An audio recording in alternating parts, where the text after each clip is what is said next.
Dear students, welcome back to my channel Study with DCP. আজকে চলে আসলাম আরেকটি নতুন ভিডিও নিয়ে। আজকে আমরা পড়ব জীবনের প্রবাহমানতা চ্যাপ্টারের অযৌন জননের অন্তর্গত পুনরুৎপাদন প্রক্রিয়াটি। পুনরুৎপাদন ইংরেজি প্রতিশব্দ রিজেনারেশন। এখানে যে ছবিটা তোমরা দেখতে পাচ্ছ সেটা হলো প্ল্যানেরিয়ার ছবি। চ্যাপ্টার কৃমি পর্বভুক্ত প্রাণী এটা। প্ল্যানেরিয়ার যে কোনো অংশ থেকে, কাটা অংশ বা কর্তৃত অংশ থেকে নতুন প্ল্যানেরিয়া জন্ম নিতে পারে। যেমন এই যে এখানে প্রথমে দেখানো হলো, দেখো প্ল্যানেরিয়ার মস্তিষ্ক কেটে ফেলা হলো, সেটা উপযুক্ত পরিবেশে মানে আমাদের দেহের অভ্যন্তরেই যকৃতের মধ্যে গ্রো করে বৃদ্ধি পেয়ে আবার নতুন প্ল্যানেরিয়া তৈরি করতে পারে। এর মিডিল অংশ থেকে এই অংশটা যদি কাটা হয় তাহলে ঠিক এই জায়গা থেকেও নতুন আরেকটা প্ল্যানেরিয়া জন্মায়। টেল অংশ থেকেও তাই। তাহলে এগুলো হলো সব কর্তৃত অংশ, আর এটা হলো এই পাশের ছবিগুলো হলো সব পুনরুৎপাদিত প্রাণী।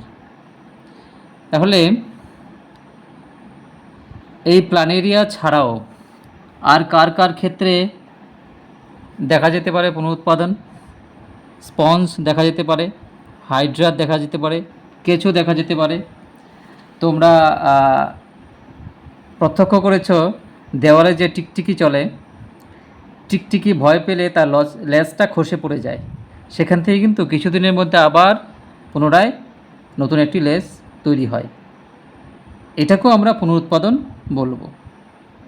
তাছাড়া উন্নত উদ্ভিদের কোনো কলা বা টিস্যু যদি বিনষ্ট হয়ে যায়, ক্ষতস্থান তৈরি হয়, সেখানে ওই জায়গাটা আবার ফিল আপ করার জন্য নতুন কলার সৃষ্টি হয়, এটাকেও আমরা পুনরুৎপাদন বলতে পারি।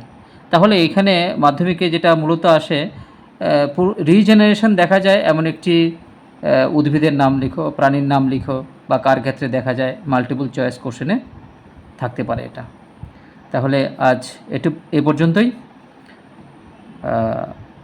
ভালো করে পড়াশোনা করো সবাই। পরের দিন নতুন আরেকটা ভিডিও নিয়ে চলে আসবো। ছোটো ছোটো টপিক আলোচনা করছি। তোমাদের যদি কোনো কোশ্চেন থাকে অবশ্যই করবে।